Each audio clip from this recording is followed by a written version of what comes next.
Hello students, आज के इस वीडियो में हम आपको ए के उच्चारण का नियम बताने वाले हैं, मतलब कि रूल फॉर प्रोनाउंसिएशन ऑफ ए। हमारे चैनल स्टडीज डी पर काफ़ी सारे वीडियोस अपलोड हो चुके हैं जिनमें हमने आपको उच्चारण करना सिखाया है। अगर आपने उन वीडियोस को नहीं देखा तो लिंक डिस्क्रिप्शन में है, या फिर आप हमारे चैनल पर जाकर भी उन वीडियोज़ को देख सकते हैं, जिससे आपका उच्चारण काफ़ी ज़्यादा सही हो जाएगा, उनमें काफ़ी इम्प्रूवमेंट हो जाएगा और आपकी इंग्लिश रीडिंग भी काफ़ी इम्प्रूव हो जाएगी। आज के इस वीडियो में हम आपको ए का उच्चारण सिखाने वाले हैं। ए को कब हम किस तरह से उच्चारण करेंगे, ए का उच्चारण कब किस तरह से होगा। यदि आप स्कूल गए और आपके टीचर ने आपको बुक रीड करने के लिए बोल दिया और आपके बुक में ऐसे कुछ वर्ड्स आ जाए जैसा कि आपको स्क्रीन पर दिख रहा होगा। ऐसे वर्ड्स में सब में ए आया हुआ है, देख सकते हैं आप, जो कि रेड कलर से हमने मार्क करके रखा हुआ है ताकि आप लोगों को समझने में आसानी हो। सब में ए आया हुआ है, तो आपको किस तरह से पता चलेगा कि ए का उच्चारण कब हम क्या करेंगे, कब हम ए का उच्चारण ए से करेंगे, कब ए से करेंगे, कब अ से करेंगे, कब आ से करेंगे, कब ए से करेंगे, और भी बहुत सारे तरह से ए का उच्चारण किया जाता है। आज की इस वीडियो को आप अंत तक देखिए, जिसके बाद आपको पता चल जाएगा कि ए का उच्चारण हम किस तरह से करेंगे। जैसा कि आपको ये पहला वर्ड दिख रहा होगा, क्या आपको पता है कि इसमें हम ए का उच्चारण किस तरह से करेंगे?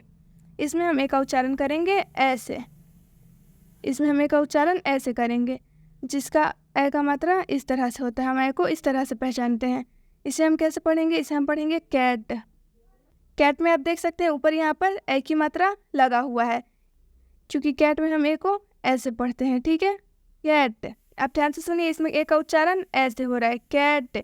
जैसे कि यहाँ पर ए का मात्रा भी लगा हुआ है कैट में, क्योंकि ए का उच्चारण इसमें ऐसे हो रहा है। डे, डे में ए का उच्चारण ए से हो रहा है। ए बराबर, ये जो ए है, ए बराबर ए, डे। ये जो डी है, इसको हम लोग किस तरह पढ़ेंगे? तो पढ़ेंगे इस तरह, डे। डे का मतलब होता है दिन। तो इस डे में ए का उच्चारण किस रूप में हो रहा है? ए के रूप में हो रहा है। ए इस तरह भी लिखा जाता है किसी वर्ड के साथ, जैसे डे,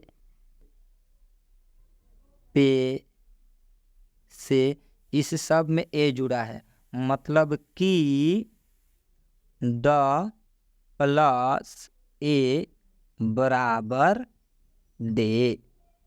अब आपको तो बात समझ में आ गया, ये ड है, ड में ए जुड़ रहा है, तो इस ए का उच्चारण, इसको इरेज कर देते हैं ताकि आपको दिक्कत ना हो।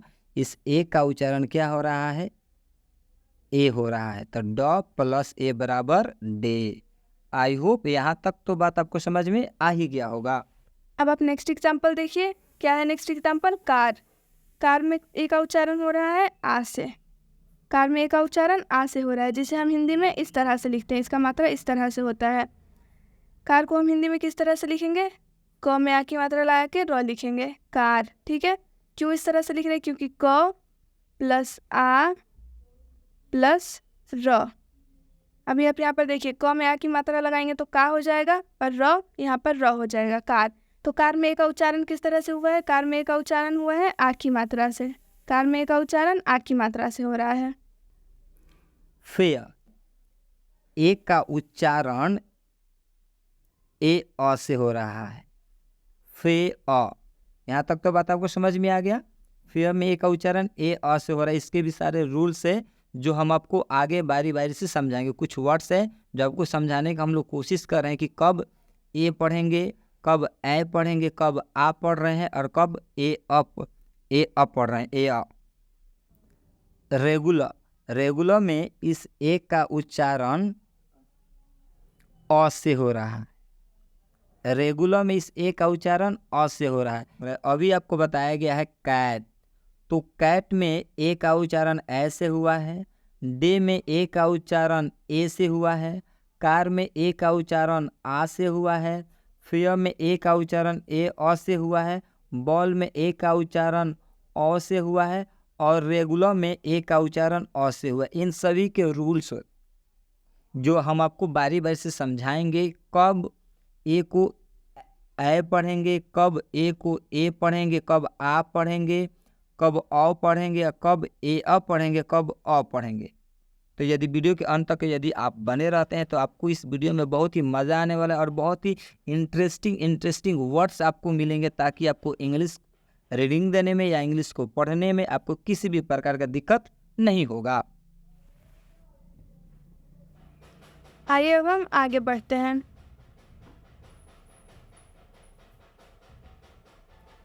ए को कब ए आ ए ओ पढ़ते हैं। ए को कब ए पढ़ते हैं, कब ए पढ़ते हैं, कब आ पढ़ते हैं, कब ए पढ़ते हैं, कब ओ पढ़ते हैं और कब अ पढ़ते हैं। इन सब के जो रूल्स हैं अब हम पढ़ेंगे बारी बारी से। ए बराबर ए बराबर ए बराबर आ, ए बराबर ए बराबर ओ। ए बराबर अ। अब हम रूल्स की तरफ बढ़ते हैं। ए को कब ए पढ़ते हैं, ये जो ए है इसको कब ए से पढ़ा जाता है। ये जो ए है इस ए को ए से पढ़ेंगे। ए बराबर ये होता है और ये बराबर इस रूल्स में ए हो जाएगा। ए को ए पढ़ते हैं मतलब इस तरह से पढ़ते हैं। क्लियर। रूल नंबर फर्स्ट पर ध्यान दीजिए।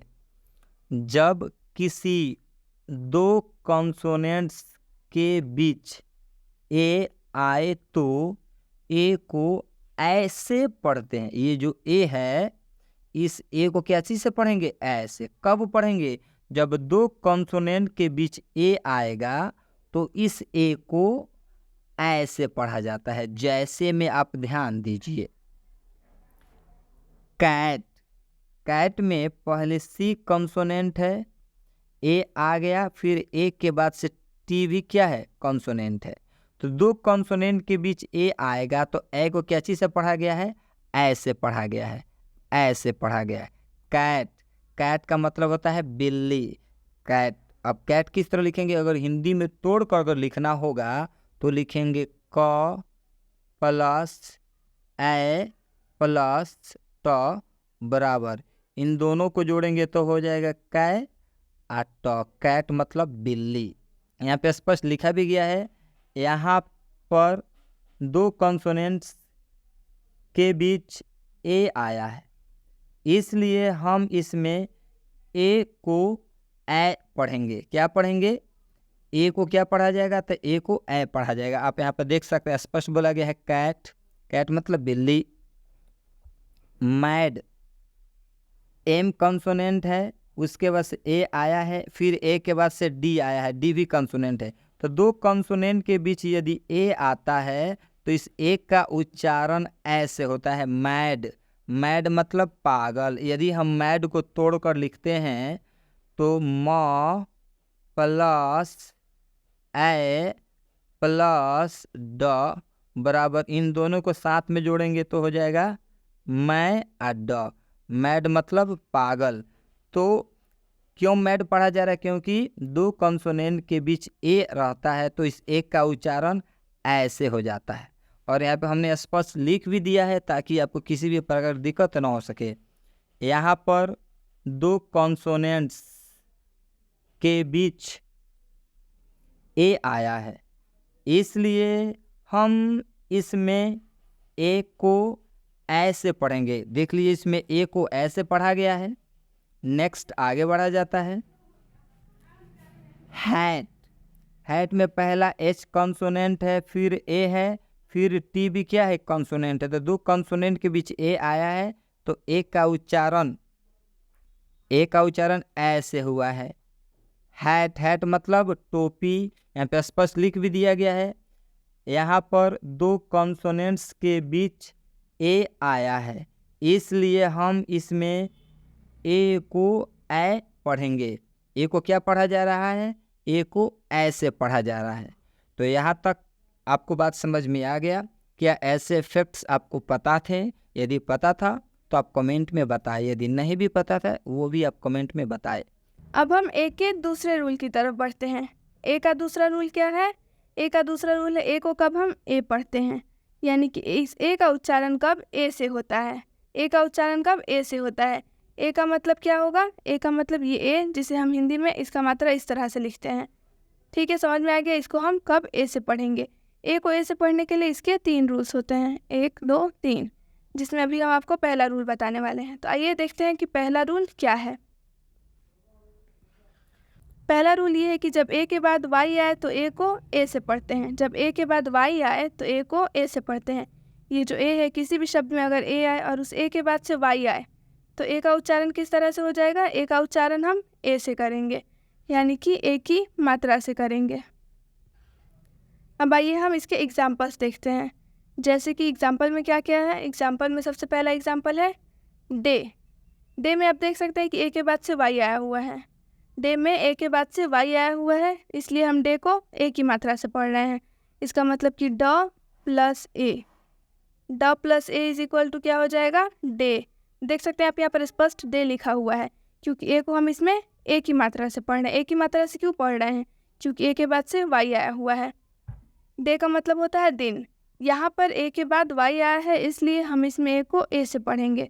स्पष्ट आप यहाँ पर देख सकते हैं, ये जो ए है, इस ए के बाद से वाई आया हुआ है, इसलिए हम इस ए का उच्चारण ए की मात्रा से करेंगे। ठीक है, अभी आप लोगों ने जो एक रूल पढ़ा कि ए के बाद से अगर कोई कॉन्सोनेंट आए तो हम ए को ए की मात्रा से पढ़ते हैं, लेकिन ए के बाद से कॉन्सोनेंट आ रहा है यहाँ पर भी, और वो कॉन्सोनेंट वाई है।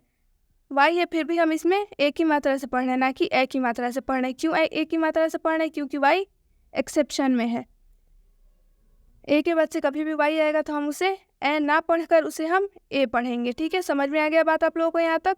आगे हम देखते हैं नेक्स्ट एग्जाम्पल। में भी आप देख सकते हैं सेम है, काफ़ी इजी है।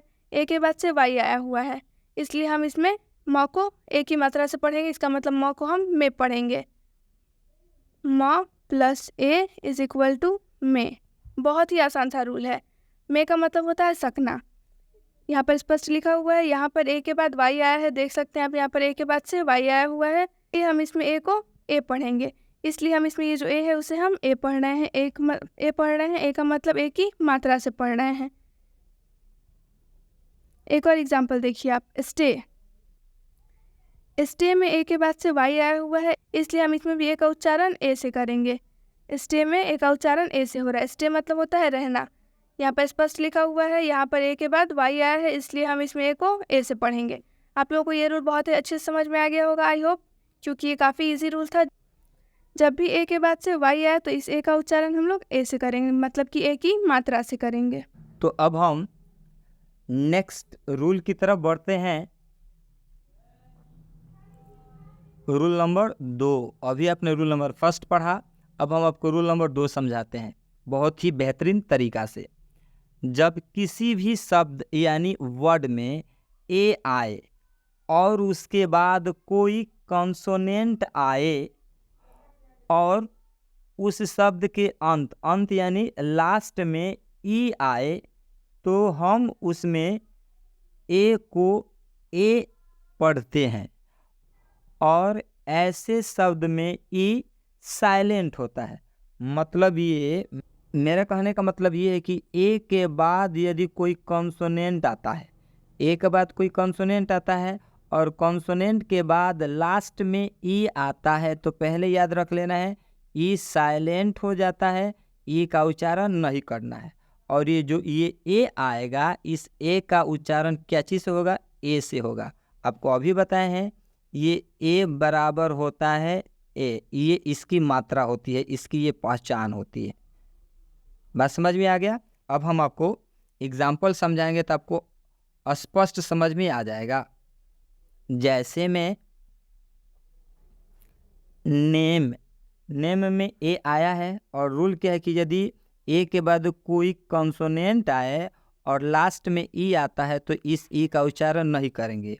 और ये जो ए है, इस ए का उच्चारण ए की मात्रा से होगा। ए की मात्रा से हो रहा है, ए की मात्रा बता दिया गया इसका। तो नेम का मतलब क्या होता है? नाम। बात समझ में आ रहा है ना? यहाँ पर स्पष्ट लिखा भी गया है। यहाँ पर ए के बाद एक कॉन्सोनेंट आया है, ए के बाद देख लीजिए एक कॉन्सोनेंट आया हुआ, एम कॉन्सोनेंट है, और इस शब्द के अंत में ई आया है, ये आया हुआ है, देख सकते हैं। इसलिए हम इसमें ए को ए पढ़ते हैं। क्या पढ़ेंगे? ये जो ए है, ए को क्या पढ़ा जाएगा? ए ही पढ़ा जाएगा, ए की मात्रा से पढ़ा जाएगा। क्लियर? नेम का मतलब होता है नाम। नेक्स्ट देख लीजिए, वेक में डब्ल्यू के बाद से ए आया है और नियम है कि ए के बाद कोई कॉन्सोनेंट आए और कॉन्सोनेंट के बाद लास्ट में ई रहता है तो इस ई का उच्चारण नहीं करेंगे और इस ए का उच्चारण ए की मात्रा से होगा। वेक, वेक का मतलब होता है जागो, यहाँ पर स्पष्ट लिखा भी गया है। यहाँ पर ए के बाद एक कॉन्सोनेंट आया है और इस शब्द के अंत में ई आया है, ए आया, इसलिए हम इसमें ए को ए पढ़ते हैं। क्या पढ़ेंगे? ए। लास्ट में ई का उच्चारण नहीं करना है, ए आएगा, ए का उच्चारण ए ही हो जाएगा। नेक्स्ट रूल देख लीजिए, हेट। हेट का मतलब होता है नफरत। नियम ये है कि ए के बाद यदि कोई कॉन्सोनेंट है, ए के बाद टी कॉन्सोनेंट है और लास्ट में ई आता है तो इस ई का उच्चारण हम नहीं करेंगे। यहाँ तक तो बात समझ में आ गया। और ये जब ए है, इस ए के उच्चारण ए की मात्रा से होगी, ए की मात्रा से। हेट, तो हेट अगर हम तोड़ के लिखेंगे तो ह प्लस ए प्लस ट बराबर करेंगे तो ये दोनों को मिलाएंगे तो ह पर एक ले हे आ प्लस ट हेट।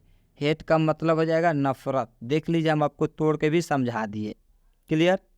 यहाँ पर ए के बाद एक कॉन्सोनेंट आया है, आया भी है, ए के बाद एक कॉन्सोनेंट और इस शब्द के अंत में ए आया, इसलिए हम इसमें ए को ए पढ़ते हैं। इस ए का उच्चारण क्या चीज़ से होगा?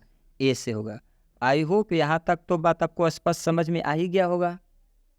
आइए अब हम ए के तीसरे रूल की तरफ बढ़ते हैं। तो रूल नंबर 3 क्या है? जब ए के बाद आई आए तो ए को ए से पढ़ते हैं। बहुत ही आसान सा रूल है। किसी भी वर्ड में अगर ए आता है और उस ए के बाद से आई आता है, क्या आता है? ए के बाद से आई आता है, तो हम इसमें ए को किस तरह से पढ़ेंगे? ए से पढ़ेंगे, मतलब कि ए को ए की मात्रा से पढ़ेंगे। आइए हम एग्जाम्पल देखते हैं, जिसके बाद आपको बहुत ही आसानी से समझ में आ जाएगा। जैसे कि एग्जाम्पल में क्या है?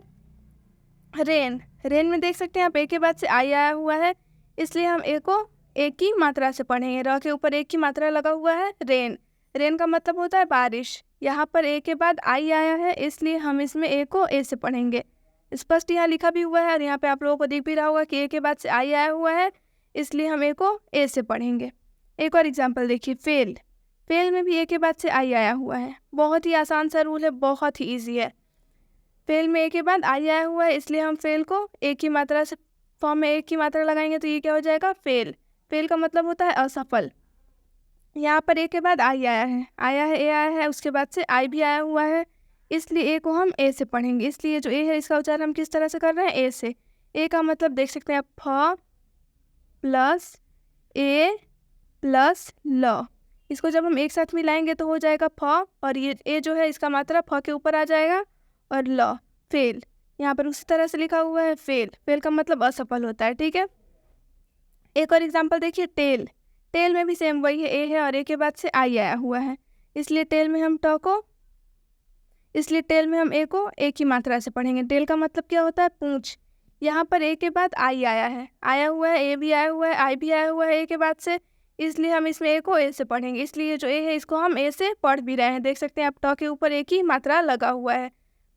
रूल आप लोगों को क्लियर हो गया कि किसी भी शब्द में अगर ए आता है, ए के बाद से आई आता है, तो इस ए का उच्चारण हम ए से करेंगे, मतलब कि ए की मात्रा से करेंगे। आप देख सकते हैं यहाँ पर जितने भी सारे शब्द हैं उनमें ए की मात्रा लगा हुआ है। रेन में लगा हुआ है, फेल में ए की मात्रा, और टेल में भी ए की मात्रा।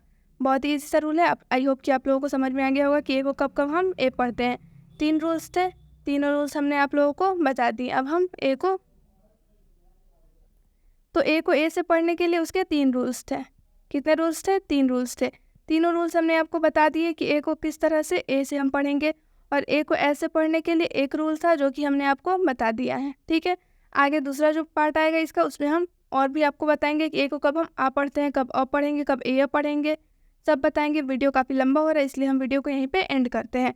अगर आप लोगों को वीडियो अच्छा लगा, इससे आप लोगों को कुछ नॉलेज मिली हो, तो आप हमारे वीडियो को लाइक करें, अपने दोस्तों में शेयर करें, हमारे चैनल स्टडी HD को सब्सक्राइब करें, हमारे फेसबुक पेज और इंस्टा ID को भी फॉलो करें, जिससे आपको नई नई जानकारियाँ मिलती रहेंगी। And thank you for watching the video.